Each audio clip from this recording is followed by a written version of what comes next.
Hello दोस्तों, आप सभी लोगों का हमारे यूट्यूब चैनल में स्वागत है। जैसा कि हम एनटीपीसी के जो है प्रीवियस ईयर जो है पेपर को जो है हम करवा रहे हैं। तो आप लोगों का जो है एनटीपीसी का एग्ज़ाम 5 जून से स्टार्ट होने वाला है। तो आप लोग अपने तैयारी को जो है बढ़ा दीजिए। एनटीपीसी के जो है प्रीवियस ईयर प्रश्नों में से जो है हमने एक पेपर कराया है, जिसमें जो है प्रश्न नंबर 1 से लेकर 50 तक करा दिए हैं। उसका बाकी के जो क्वेश्चन है यानी कि प्रश्न नंबर 51 से लेकर 100 तक आज हम उसको कवर करेंगे इस वीडियो में। अगर आप लोग उसको नहीं देखे हैं तो जाकर देख लीजिए। प्लेलिस्ट हम बना दिए हैं और प्लेलिस्ट का लिंक जो है हम डिस्क्रिप्शन में दे दिए हैं। प्लेलिस्ट का नाम है आरआरबी एनटीपीसी पीवाईक्यू 2025 के नाम से प्लेलिस्ट बना दिए। तो चलिए शुरू करते हैं आज के प्रश्नों को।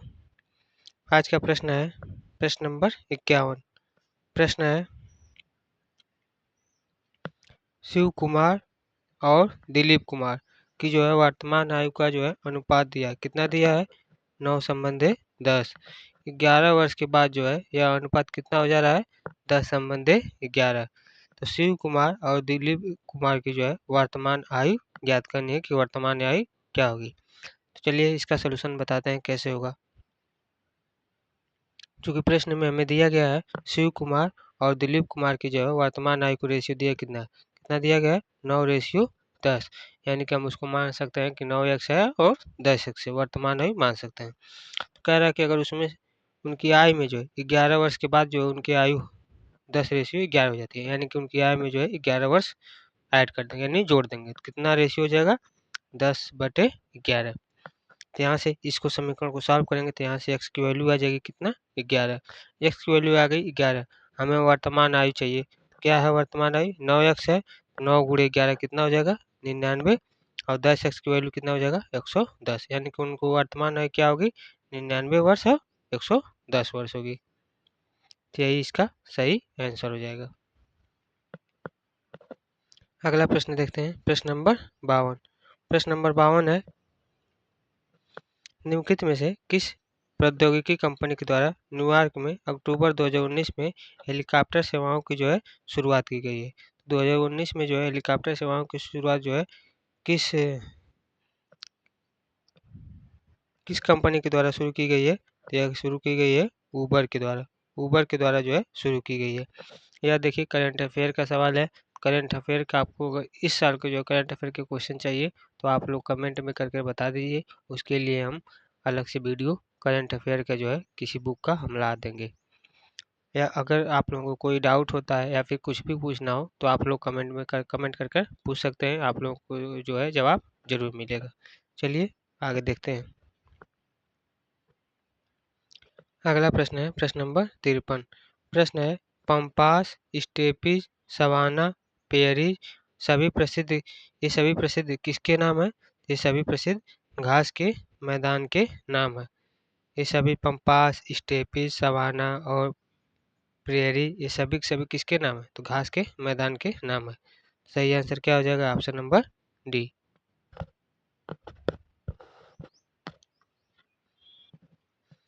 अगला प्रश्न देखते हैं, प्रश्न नंबर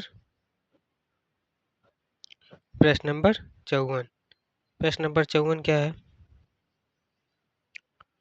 प्रश्न नंबर 54 है मार्च 2016 में सभी राष्ट्रीय राजमार्गों को रेलवे क्रॉसिंग से मुक्त करने और उनके बने पुराने पुलों को नवीनीकृत करने और उन पर नए पुलों को निर्माण करने हेतु किस योजना की शुरुआत की गई है?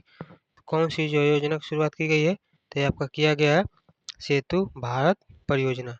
भारत परियोजना की जो है शुरुआत की गई है। तो सही आंसर हो जाएगा ऑप्शन नंबर डी, सेतु भारत परियोजना। यानी कि ऑप्शन नंबर डी सही हो जाएगा। अगला प्रश्न है प्रश्न नंबर 55। प्रश्न नंबर 55 है एक भिन्न के अंश में 20% की जो है वृद्धि और हर में 50% की जो है कमी की जाती है। यदि परिणाम स्वरूप प्राप्त भिन्न 5/6 के बराबर हो जाता है तो मूल भिन्न क्या होगा? तो भिन्न अंश में जो है 20% की वृद्धि हो रही है और हर में 50% की जो है कमी हो रही है। उसके बाद उसका फाइनल रिजल्ट क्या आ रहा है? 6 के बराबर आ जा रहा है, तो हमें भिन्न चाहिए। आइए शुरू करते हैं। तो हमारा मूल भिन्न मान लेते हैं कि ए बटे बी दिया है, तो 20% की वृद्धि करें तो कितना हो जाएगा, वह ए का 120 हो जाएगा। और बी में जो है 50% की कमी कर रहे हैं तो कितना हो जाएगा 50, 100 से कम करके कितना हो जाएगा 50, तो बी गुणे 50, और यह कितना हो जा रहा है 5/6 हो जा रहा है। तो इस समीकरण को जब हम सॉल्व करेंगे तो भिन्न कितना आएगा, ए बटे बी की वैल्यू आएगा 25/72। 25/72 किस वाले ऑप्शन में है, तो 25/72 आपका है ऑप्शन नंबर डी में सही आंसर हो जाएगा। अगला प्रश्न है प्रश्न नंबर 56 है कि निम्नलिखित को सरल करना है। हमारा प्रश्न दिया है, इसको जो है सरल करना है। तो यहाँ पे देखिए ए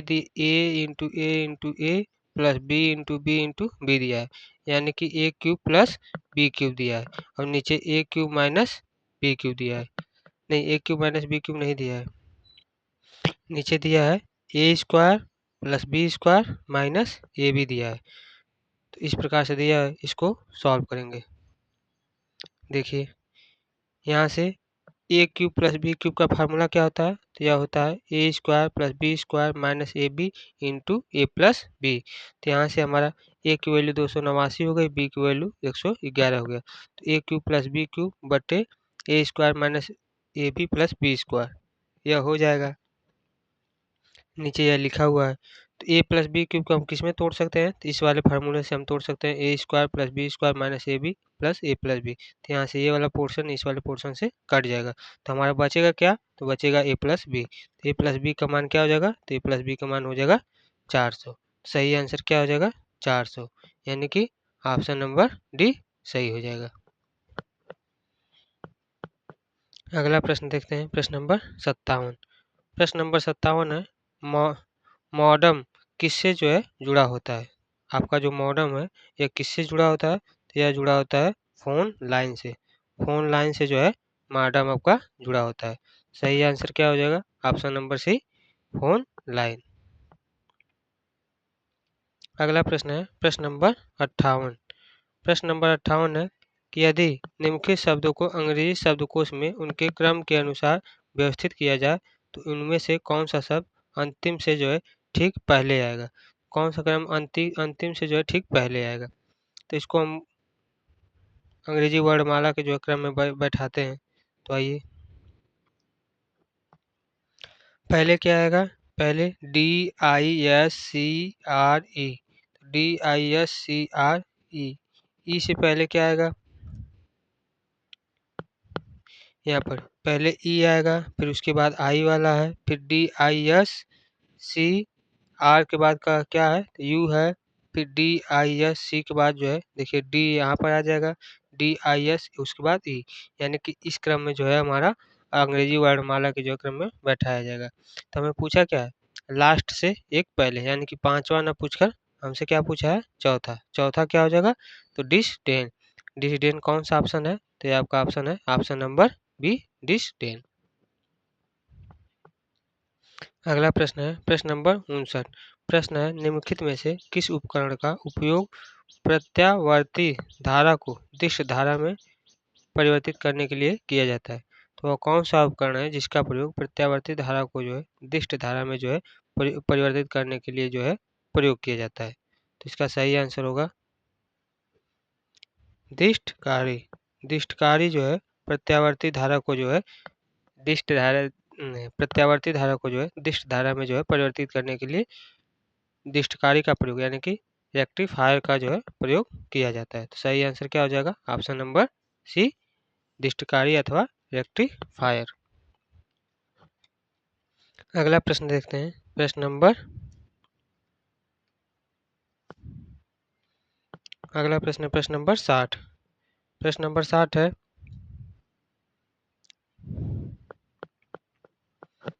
रविकांत 12.5 किलोमीटर प्रति घंटा की चाल से साइकिल चलाता है और 3 किलोमीटर प्रति घंटा की चाल से पैदल चलता है। साइकिल और पैदल दोनों के द्वारा 40 किलोमीटर की दूरी जो है तय करने में रविकांत को 7 घंटे लगे हैं। तो उसे कितने घंटे जो है साइकिल चलाई है, तो वह जो है 12.5 किलोमीटर प्रति घंटा की चाल से जो है साइकिल से जाता है, और 3 किलोमीटर प्रति घंटा की चाल से जो है पैदल जाता है। और दोनों द्वारा जो उसने कुल कितनी दूरी तय की है, तो 40 किलोमीटर दूरी तय की है, और उसे टोटल कितना समय लगा है, तो 7 घंटे लगा है। तो पूछा क्या है, पूछा है कि साइकिल से जो है कितना जो है उसे समय लगा है साइकिल से जाने में। तो आइए इसको सॉल्व करते हैं। मान लेते हैं हम कि रविकांत जो है साइकिल से x किलोमीटर की जो है दूरी तय करता है। अगर वह साइकिल से x किलोमीटर की दूरी तय करता है, तो पैदल कितना दूरी तय करेगा, पैदल दूरी तय करेगा 40 माइनस x किलोमीटर। तो x किलोमीटर की दूरी वह साइकिल से तय करता है कितने समय में, कितने किलोमीटर प्रति घंटा की स्पीड से, तो 12.5 किलोमीटर प्रति घंटा की स्पीड से x किलोमीटर दूरी तय करता है। कितना समय लेगा, तो वह लेगा x बटे 12.5। उसके बाद हमारा क्या दूरी है, बचा हुआ दूरी पैदल चलता है कितना, 40 माइनस x दूरी, कितने किलोमीटर प्रति घंटा से, 3 किलोमीटर प्रति घंटा से। तो कितना समय लगेगा, तो इतना समय लगेगा। और यह दोनों समय मिलाकर कितना समय हमारा ले रहा है, तो 7 घंटे ले रहा है। तो इस समीकरण को जो हम सॉल्व करेंगे, तो सॉल्व करने पर हमारा x की वैल्यू आ जाएगी कितना, 25। एक्स की जो एक्स बराबर आ गया हमारा 25, यानी कि उसने साइकिल से कितनी दूरी तय की है, तो 25 किलोमीटर। तो हमसे पूछा क्या, कितना समय लगेगा, तो 25 किलोमीटर दूरी को जो है 12.5 किलोमीटर प्रति घंटा से चलने पर कितना समय लगेगा, 2 घंटे। तो सही आंसर क्या हो जाएगा, 2 घंटे। कौन सा ऑप्शन सही है, तो आपका ऑप्शन नंबर सी सही है, 2 घंटे। अगला प्रश्न है प्रश्न नंबर 61। प्रश्न नंबर 61 है, निर्भय मिसाइल की मारक सीमा कितनी है। निर्भय मिसाइल की जो है मारक सीमा कितनी है, तो यह है 1000 किलोमीटर। निर्भय मिसाइल की जो है मारक सीमा कितनी है, तो 1000 किलोमीटर है। सही आंसर होगा ऑप्शन नंबर ए। अगला प्रश्न है प्रश्न नंबर 62। प्रश्न है 2 साइन 30 अंश प्लस कॉस 60 अंश प्लस साइन 180 अंश का मान ज्ञात करना है। तो बहुत ही आसान प्रश्न है। 2 साइन 30 अंश, तो साइन 30 अंश का मान क्या होता है, 1/2। 5 कॉस 60 अंश, कॉस 60 अंश का भी मान क्या होता है, 1/2। 3 साइन 180 अंश, 180 अंश साइन 180 अंश का मान क्या होता है, 0। तो इससे सॉल्व करेंगे तो यह पूरी वैल्यू 0 हो जाएगी। यह जो है हमारा 1 हो जाएगा, प्लस 5/2 यानी कि 7/2। पूरा आंसर क्या हमारा आ जाएगा, टोटल आंसर आ जाएगा 7/2, यानी कि ऑप्शन नंबर सी सही होगा। अगला प्रश्न है प्रश्न नंबर 63। प्रश्न है स्वतंत्र भारत का पहला नदी बांध इनमें से किस नदी पर बनाया गया था। स्वतंत्र भारत का जो है पहला नदी बांध जो है इनमें से किस नदी पर बनाया गया था, तो यह बनाया गया था दामोदर नदी पर। सही आंसर हो जाएगा ऑप्शन नंबर सी, दामोदर नदी। अगला प्रश्न है प्रश्न नंबर 64। प्रश्न है ए प्रतिदिन 5 घंटे कार्य करके एक कार्य को 8 दिन में पूरा कर देता है। यानी ये जो है हर दिन 5 घंटे काम करता है और कितने दिन में कार्य पूरा कर देता है, तो 8 दिन में पूरा कर सकता है। जबकि बी प्रतिदिन 6 घंटे कार्य करता है, तो वह कितने दिन में पूरा करता है, तो 10 दिन में पूरा करता है। अगर वे दोनों साथ मिलकर 3 घंटे कार्य करते हैं, तो उसी कार्य को पूरा करने में कितना समय लेंगे। बहुत ही अच्छा प्रश्न है, बताते हैं इसको कैसे सॉल्व हुआ। देखिए क्वेश्चन में हमें क्या दिया है, ए जो है प्रतिदिन 5 घंटे काम करके जो है कितने दिन में पूरा कर सकता है, 8 दिन में। तो एक दिन का 1 घंटे का क्या का 1 घंटे का कितना कार्य होगा, तो 1/8 गुणे 5 यानी कि 1/40 भाग। बी प्रतिदिन 6 घंटे कार्य करता है और कितने दिन में कार्य खत्म करता है, 10 दिन में। तो 1 घंटे का कार्य कितना हो जाएगा, तो 1/60 भाग। अगर वो दोनों साथ मिलकर कार्य करते हैं, तो कितने घंटे, एक घंटे का कार्य कितना होगा, 1/40 और 1/60 भाग। एक दिन 1 घंटे का उनका कार्य हो जाएगा 1/40 1/60, यानी कि 1/24 भाग कार्य करेंगे। और हमें निकालना क्या है, ए बी दोनों अगर 8 घंटे का कार्य करते हैं, 8 घंटे जो है कार्य करते हैं, तो अगर 8 घंटे कार्य करते हैं तो क्या हो जाएगा, 8/24 यानी कि 1/3 भाग। 1/3 भाग वह कार्य करते हैं, तो पूरा कार्य को जो करने में कितना समय लगेगा, तो 1/1/3 भाग यानी कि 3 दिन। पूरे कार्य को जो कितने दिन में खत्म कर देंगे, तो 3 दिन में खत्म कर देंगे। अगला प्रश्न है प्रश्न नंबर 65। प्रश्न है रक्त में कौन सा नामक एक तरल मैट्रिक्स होता है जिसमें लाल रक्त कणिकाएं यानी कि RBC, श्वेत रक्त कणिकाएं WBC और प्लेटलेट्स तैरते रहते हैं। तो रक्त में कौन सा होता है? तो यह होता है आपका प्लाज्मा। प्लाज्मा जो है एक तरल मैट्रिक्स होता है जिसमें लाल रक्त कणिकाएं यानी कि RBC और श्वेत रक्त कणिकाएं यानी कि WBC और प्लेटलेट जो है तैरते रहते हैं। तो सही आंसर क्या हो जाएगा? Option number B, plasma. अगला प्रश्न है प्रश्न नंबर 66। प्रश्न है दो समरूप त्रिभुजों के जो है क्षेत्रफल क्रमशः 16 मीटर स्क्वायर और 36 मीटर स्क्वायर है। तो उनकी संगत भुजाओं का जो है अनुपात ज्ञात करना है। दो समरूप त्रिभुज है जिनके क्षेत्रफल का जो रेशियो दिया है तो उनके भुजाओं का रेशियो क्या होगा? तो उनके भुजाओं का रेशियो हो जाएगा, उनके जो भुजाओं का रेशियो होगा वह हो जाएगा 16 का हो जाएगा 4 का स्क्वायर और 36 यानी कि 6 का स्क्वायर, तो 4 रेशियो 6 हो जाएगा। सही आंसर हो जाएगा ऑप्शन नंबर ए, 4 और 4 रेशियो 6। कैसे होगा? उनकी संगत भुजाओं का जो अनुपात होगा वह क्षेत्रफल के अंडर रूट होगा यानी कि 4 रेशियो 6 हो जाएगा। अगला प्रश्न है प्रश्न नंबर 68। उस विकल्प का चयन कीजिए जो दी गई श्रृंखला में अगले स्थान पर आएगी। तो इसमें देखिए, इसमें 1 से 1 गया है, फिर 1 से 1 गया है, तो इसमें भी 1 से 1 ही जाएगा। तो 1 किस में है? इसमें नहीं है, इसमें नहीं है, इसमें नहीं है, केवल एक और ऑप्शन नंबर सी में है। उसके बाद चेक कर लेते हैं, ओ के बाद पी, पी के बाद क्यू, क्यू के बाद क्या आएगा? आर आएगा। तो आर किस में है? तो इसी वाले ऑप्शन नंबर सी में है। सही आंसर क्या हो जाएगा? सही आंसर हो जाएगा ऑप्शन नंबर सी। अगला प्रश्न है प्रश्न नंबर 69। प्रश्न है वर्तमान विनिमय दरों और मूल्यों पर किसी अन्य मुद्रा के सापेक्ष किसी मुद्रा की जो है क्रय क्षमता को क्या कहा जाता है? तो किसी अन्य मुद्रा की जो है क्रय क्षमता को क्या कहते हैं? तो वास्तविक विनिमय दर कहते हैं। वास्तविक विनिमय जो है दर कहते हैं। तो सही आंसर होगा ऑप्शन नंबर बी, वास्तविक विनिमय दर। अगला प्रश्न है प्रश्न नंबर 70। प्रश्न नंबर 70 है व्यंजक का जो है हमें मान ज्ञात करना है, यानी कि इसको जो है हमें बॉडमॉस रूल से जो है सॉल्व करना है। तो पहले हम ब्रैकेट वाले को सॉल्व करेंगे तो क्या होगा? 14 में 7 से डिवाइड करेंगे तो 2 आ जाएगा। फिर इस वाले ब्रैकेट को पहले सॉल्व करेंगे तो यहाँ से 8 3 11, 11 में से 2 जाएगा तो 9 बच जाएगा। उसके बाद 9 प्लस 8, यहाँ से 5 में से 2 जाएगा तो 3 बच जाएगा, यानी कि ये वाला हमारा लाइन आ गया। उसके बाद 9 8 17 आ जाएगा, 17 माइनस 17 दूना 34 माइनस 3 क्या आ जाएगा? 31। सही आंसर क्या हो जाएगा? सही आंसर हमारा हो जाएगा ऑप्शन नंबर डी, 31। अगला प्रश्न है प्रश्न नंबर 71। प्रश्न है पहली n प्राकृतिक संख्याओं का जो है योग ज्ञात करना है। तो पहली n प्राकृतिक संख्याओं का योग जो होता है वह होता है n इंटू n प्लस 1/2। सही आंसर क्या हो जाएगा? Option number A, n into n plus 1/2। पहली जो है n प्राकृतिक संख्याओं का योग क्या होगा? तो n इंटू n प्लस 1/2 होगा। डायरेक्ट फार्मूला ही पूछ दिया था। अगला प्रश्न है प्रश्न नंबर 72। प्रश्न है घूमर किस राज्य की लोकप्रिय लोकगीत एवं नृत्य शैली है? घूमर जो है किस राज्य की लोकप्रिय गीत और लोक और जो है नृत्य शैली है? तो यह है आपका राजस्थान। तो सही आंसर क्या हो जाएगा? Option number C, Rajasthan. अगला प्रश्न है प्रश्न नंबर 73। प्रश्न है इसका जो है वर्गमूल ज्ञात कीजिए, यानी इन सभी का वर्गमूल हमें ज्ञात करना है। तो देखिए कैसे सॉल्व करेंगे। तो इस टोटल का जब हमें वर्गमूल ज्ञात करना है तो इसे हम ले लेंगे अंडर रूट में।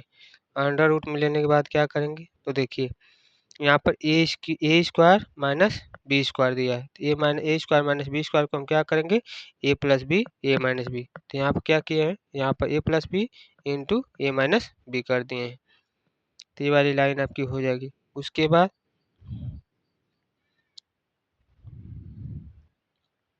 यहाँ से क्या हो जाएगा? तो यहाँ से ये वाला पोर्शन ये वाला इससे कैंसिल हो जाएगा, तो बचेगा क्या? केवल हमारा ऊपर वाला बच जाएगा। क्या बचेगा?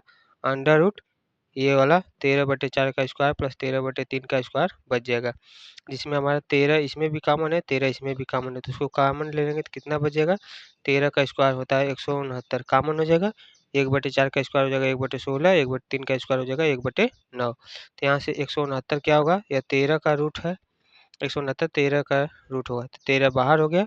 उसके बाद इन दोनों के एलसीएम लेंगे तो क्या हो जाएगा, 25/144। 25/144 में आपका 25 का वर्गमूल क्या होगा, 5, 144 का 12, यानी कि 13 25 65/12 हमारा सही आंसर हो जाएगा। 65/12 यानी कि 5 सही 5/12 सही आंसर हो जाएगा। 5 सही 5/12 यानी कि ऑप्शन नंबर सी इसका सही आंसर होगा। अगला प्रश्न है प्रश्न नंबर 74। प्रश्न है, एक आदमी 12,000 में एक वॉशिंग मशीन खरीदता है, वह तुरंत 2,000 का भुगतान करता है और शेष राशि का भुगतान 1 वर्ष के बाद करता है, जिस पर उसे जो है 10% वार्षिक दर से साधारण ब्याज का भुगतान करना पड़ता है। उसके बाद क्या है, वॉशिंग मशीन के लिए उसके द्वारा भुगतान की जाने वाली कुल राशि कितनी है। यानी कि कोई आदमी है जो कि 12,000 रुपये की जो है वॉशिंग मशीन खरीदता है, लेकिन वह कितना है पहले पैसा देता है, तो वह तुरंत 2,000 रुपये देता है और जो है वह किस्त पर, यानी कि 10% वार्षिक दर की साधारण ब्याज का जो है भुगतान करने के बाद देता है। तो उसे टोटल मशीन जो है चुकाने में कुल कितनी राशि चुकानी पड़ेगी, तो जाहिर सी बात है कि 12,000 से अधिक। तो इसमें ऑप्शन नंबर डी तो हो नहीं सकता, देखते हैं क्या होगा।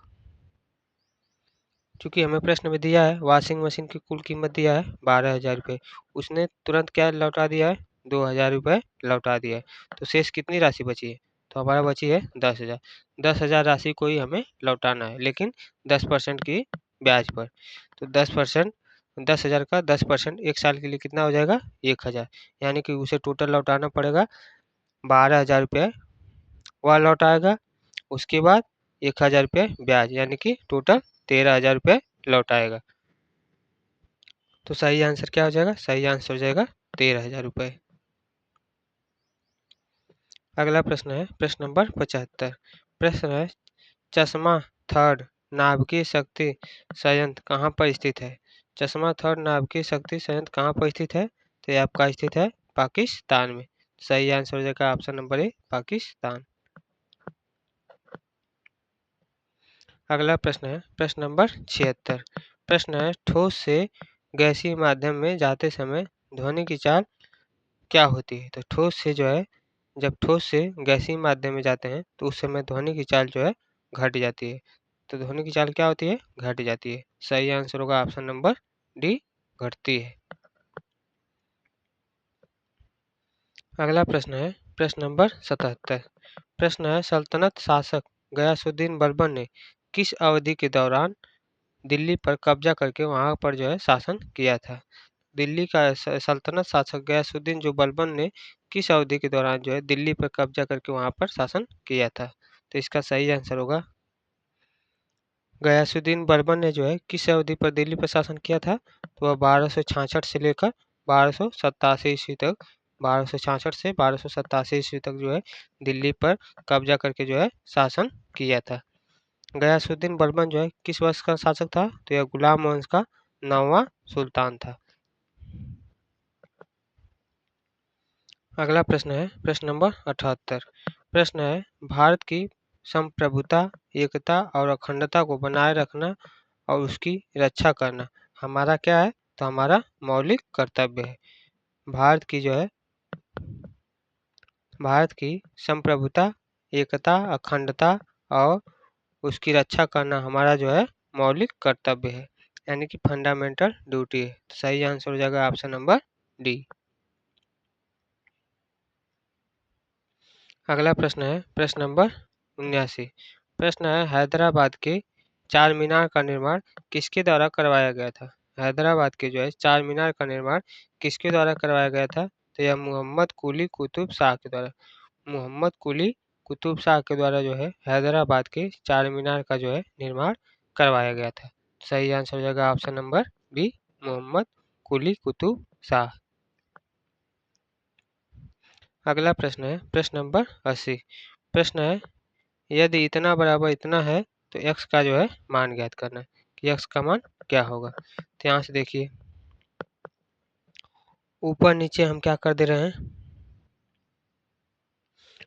100 से गुणा कर दे रहे हैं तो क्या हो जाएगा 121, 1000 से गुणा कर दे रहे हैं तो 3 जीरो, नीचे हो जाएगा 121 और इस वाले पोर्शन में क्या करें 10 से गुणा कर दें तो 121 हो जाएगा, 10 में हट जाएगा और 10 x हो जाएगा। तो यहाँ से 121 है या 121 पूरा चला जाएगा, यहाँ से यह पूरा चला जाएगा और 10 x का इसमें गुणा हो जाएगा तो यहाँ पर एक जीरो और यानी कि 4 जीरो आ जाएगा। तो यहाँ से x की वैल्यू क्या आ जाएगी तो 121 बटे 10,000, 121 बटे 10,000। तो इसका सही आंसर क्या हो जाएगा 121 बटे 10,000। आइए देखते हैं 121 बटे क्या है 121 बटे 10,000 यानी कि 4 जीरो। तो 4 जीरो पर हमारा क्या लगेगा दशमलव लगेगा। तो यहाँ पर 3 अंक हो गया, 4 जीरो पर हमें एक और जीरो चाहिए। 4 जीरो पे एक और अंक किसमें होगा ऑप्शन नंबर ए में होगा। सही आंसर क्या हो जाएगा ऑप्शन नंबर ए। अगला प्रश्न है प्रश्न नंबर 81। प्रश्न है 6 घंटे संबंधित 3 दिन के अनुपात को 6 घंटे और 3 दिन के जो है अनुपात को सरलतम रूप में जो है व्यक्त करना है। बहुत ही आसान प्रश्न है। 3 घंटे में जो है 3 दिन में कुल कितने घंटे होंगे, एक दिन में 24 घंटे होते हैं, 3 दिन में गुणे 24 कर देंगे तो कितने घंटे हो गए 72 घंटे। 6 घंटे और 72 घंटे का रेशियो लेना है तो कितना आ जाएगा 1/12। सही आंसर क्या हो जाएगा ऑप्शन नंबर बी 1/12। अगला प्रश्न है प्रश्न नंबर 82। प्रश्न है नीचे सूचीबद्ध की गई सब्जियों में से 3 किसी प्रकार से समान यानी कि संगत है, एक जो है संगत है तो असंगत का चयन करना। तो इसमें से असंगत क्या होगा, इसमें भिंडी। भिंडी जो है इन सभी से अलग है क्योंकि शेष सभी जो सब्जियां भूमिगत फसलें हैं यानी कि जमीन के अंदर होती है। जैसे गाजर हो जमीन के अंदर होगा, आलू जमीन के अंदर, चुकंदर जमीन के अंदर, जबकि भिंडी जो है वह जमीन के ऊपर यानी कि पौधों पर होती है। तो सही आंसर इसमें से क्या क्या असंगत है तो भिंडी असंगत है। अगला प्रश्न है प्रश्न नंबर 83। प्रश्न है निम्नलिखित में से कौन सी उत्पादन गतिविधियां CO2 की सबसे बड़ी उत्सर्जक है। CO2 की जो है सबसे बड़ी उत्सर्जक कौन सी गतिविधि है तो यह है ताप विद्युत उत्पादन। ताप विद्युत उत्पादन तो है CO2 की जो है सबसे बड़ी उत्सर्जक है। सही आंसर क्या होगा ऑप्शन नंबर डी। अगला प्रश्न है प्रश्न नंबर 84।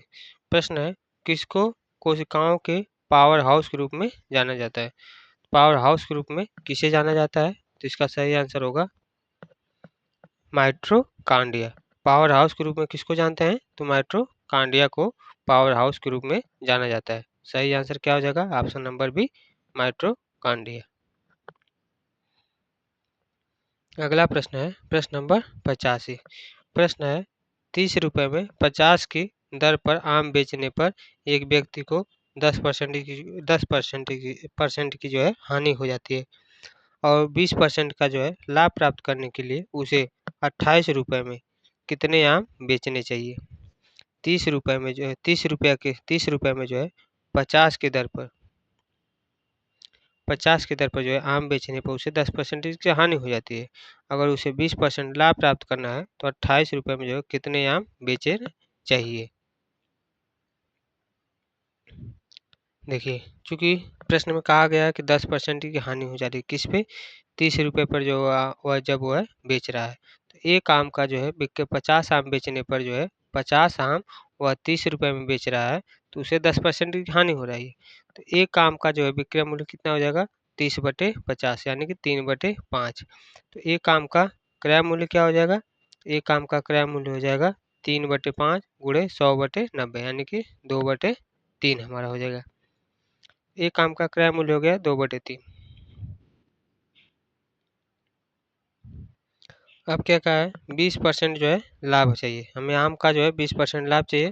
2/3 पर जो है 20% लाभ क्या हो जाएगा, 120/100 यानी कि 4/5 हो जाएगा। 4/5 4/5 में बेचे गए आम कितना हो गया, तो ये काम होगा। तो हमें चाहिए 28 रुपये में, तो 28 गुणे 5/4 कर देंगे तो कितना आ जाएगा, 35। कितने आम बेचे जाएंगे, 35 आम। सही आंसर क्या हो जाएगा, ऑप्शन नंबर डी, 35 आम। अगला प्रश्न है प्रश्न नंबर 86 से लेकर 89 तक। ये जो प्रश्न दिए गए हैं यह आपके तालिका वाले यानी कि चार्ट वाले हैं, तो इसको आप लोग कर लीजिएगा, क्योंकि इसमें बार बार चार्ट जो है देखना पड़ता है। आप लोग क्वेश्चन देख सकते हैं।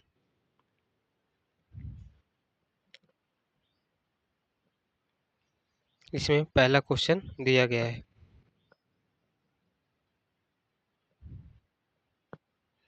यह आपका दूसरा क्वेश्चन है। इसको रोक कर आप लोग खुद सॉल्व कर सकते हैं। तीसरा यह हो गया,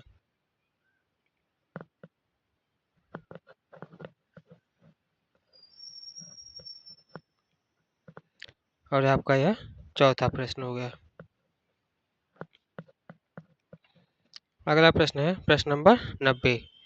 प्रश्न नंबर 90 है कि इस जो है समीकरण को जो है हल करना है। तो इसको कैसे सॉल्व करेंगे, तो इतना गुणे 1000/2, तो यहाँ से यानी यहाँ से 2 जीरो से 2 जीरो जाएगा, यहाँ पर 20 हो जाएगा, और इसका इसमें मल्टीप्लाई होगा तो कितना आ जाएगा, 9000। तो इसको सॉल्व करेंगे तो क्या आ जाएगा, -980।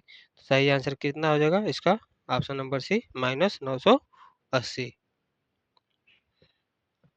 अगला प्रश्न है प्रश्न नंबर 91। प्रश्न है, एक वृत्ताकार मेज पर 8 व्यक्ति ABCDEFGH एक दूसरे की ओर मुंह करके बैठे हुए हैं। ए, ई और जी, ए जो है ई और जी के बीच में बैठा है, जबकि जी एफ के दाईं ओर दूसरे स्थान पर बैठा है। एच डी और बी के जो है बीच में और एफ के बाएं से दूसरे स्थान पर बैठा है। ए और बी एक दूसरे के सामने बैठे हैं। तो प्रश्न हमसे क्या पूछ रहा है, प्रश्न पूछ रहा है ई और जी के बीच कौन बैठा है। तो इसको हम पहले सर्कल वाला बैठाएंगे, तो बैठाने के बाद यह क्रम बनेगा।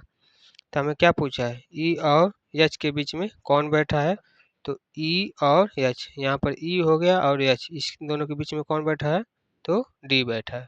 सही आंसर क्या हो जाएगा, तो इसका सही आंसर हो जाएगा option number D, option number B, D हो जाएगा।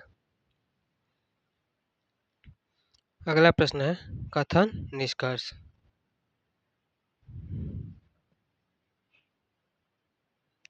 देखिए कथन क्या है, कथन है सभी लाल काले हैं। सभी लाल जो है यानी कि सभी, यहाँ पर रेड क्या है, ब्लैक यानी कि काले हैं। अब पूछ रहा है कि कुछ काले लाल हैं, कुछ ब्लैक लाल हैं, तो यह सही हो जाएगा। कुछ लाल काले हैं, गलत, सभी लाल काले हैं, यानी कि इसमें से कौन सा निष्कर्ष पालन करता है, तो इसका सही आंसर हो जाएगा, सही आंसर होगा ऑप्शन नंबर सी, दोनों निष्कर्ष पालन करते हैं।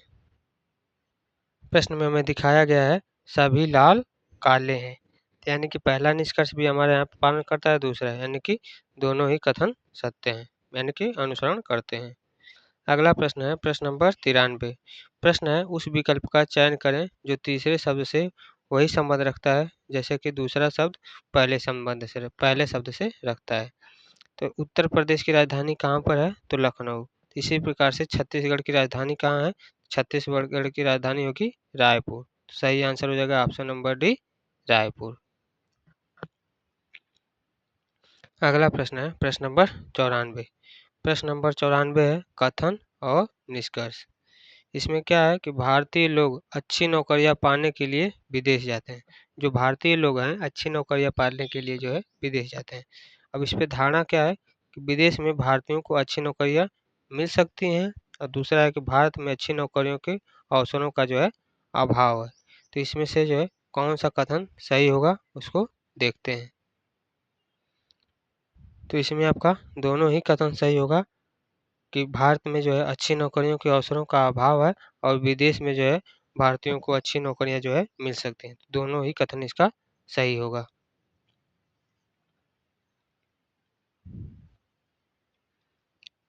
भारत में अच्छी नौकरियों का अभाव है और विदेश में भारतीयों को अच्छी नौकरियां जो है मिल जाती हैं। तो दोनों ही धारणा 1 और धारणा दोनों ही कथन जो है सत्य हैं। अगला प्रश्न है प्रश्न नंबर 95। प्रश्न है राधा ने सीता से कहा मेरी माँ के इकलौते भाई यानी कि मामा का पुत्र यानी कि उसका लगभग भाई चचे अथवा कजन ब्रदर पुत्र जो है तुम्हारा भाई है, यानी कि वो दोनों कजन सिस्टर हो गई। तो राधा और सीता का जो है क्या संबंध होगा? तो राधा और सीता का संबंध होगा पिता की बहन की जो है पुत्री। सही आंसर क्या हो जाएगा? Option number A. Option number A सही हो जाएगा। अगला प्रश्न है प्रश्न नंबर 96। प्रश्न है कि प्रश्नवाचक चिन्ह के स्थान पर क्या आएगा?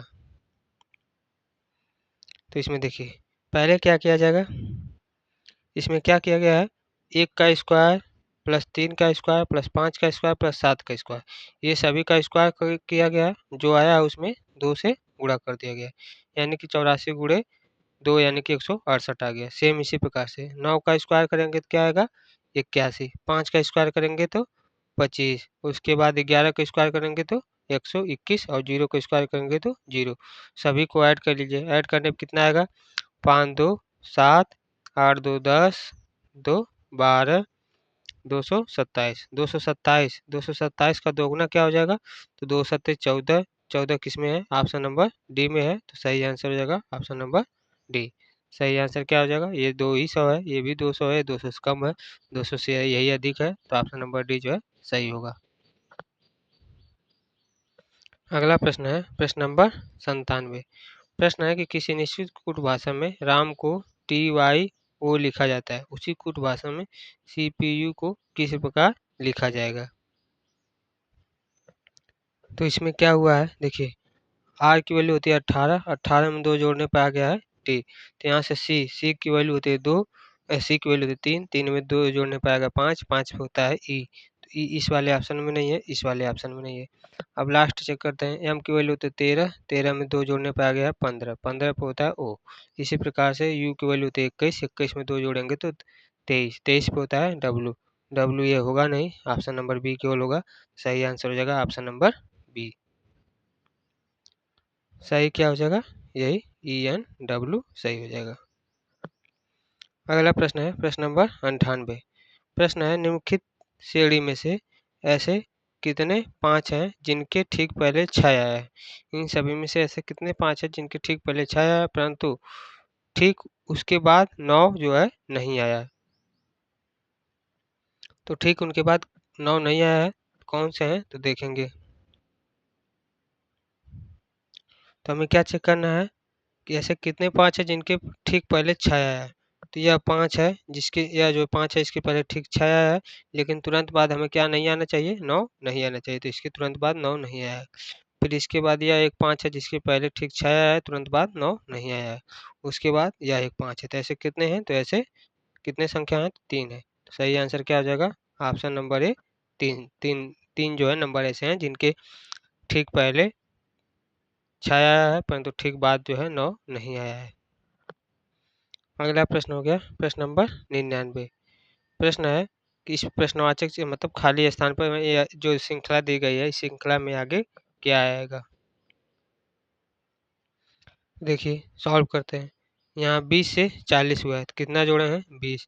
फिर 40 से 63 हुआ है, कितना जोड़े हैं? 23। फिर 63 से 90 हुआ है, कितना जोड़े हैं? 27। 90 से 122 हुआ है, कितना जोड़े हैं? 32। उसके बाद 20 से 23 में कितना जोड़े हैं? 3। 23 से 27 में 4 जोड़े हैं, 27 से 32 में 5 जोड़े हैं तब आया है। तो इस प्रकार 3 जोड़ दिए, 4 जोड़ दिए, 5 जोड़ दिए, तब क्या जोड़ेंगे? 6। तो 32 में 6 जोड़ने पर क्या आएगा? 38। तो 38 में 38 जो किस में जोड़ देंगे? 122 में, तो कितना आ जाएगा? 160। सही आंसर क्या हो जाएगा? Option number C 160। Option number C सही होगा 160।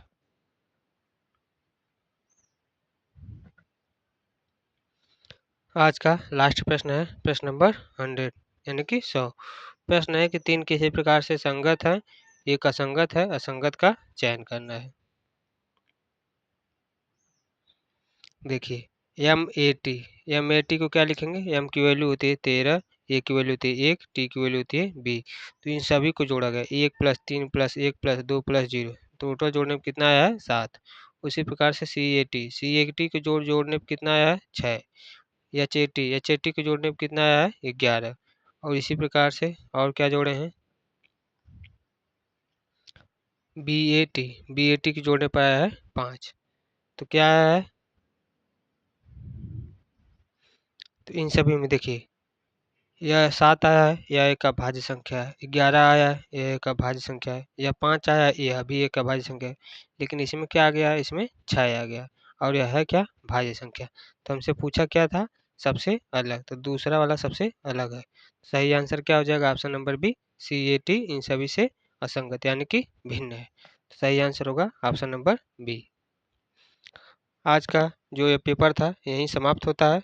अब आगे का जो पेपर होगा उसको हम अगले अगले जो है वीडियो में कवर करेंगे। अगर आप लोग यहाँ तक देख लिए हैं, आप लोगों को जो है वीडियो यानी कि क्लास अच्छा लगा हो तो क्लास को लाइक कर दीजिए, और जो लोग भी चैनल पर नया है तो चैनल को सब्सक्राइब कर दीजिए, क्योंकि इस पर जो है रेगुलर बेसिस पर आप लोगों को जो है आरआरबी एनटीपीसी की जो है तैयारी कराई जाती है। जितने भी हम पेपर करवा रहे हैं सभी के सभी इम्पोर्टेंट हैं, और अगर आप लोग कर लेते हैं तो आप लोग को जो एग्ज़ाम में बहुत ही फ़ायदेमंद होगा। अगर आप लोगों को जो है कोई भी डाउट हो या कुछ पूछना हो तो आप लोग कमेंट में कमेंट कर कर पूछ सकते हैं, आप लोगों को जो है रिप्लाई ज़रूर मिलेगा। आज के लिए जय हिंद, जय भारत।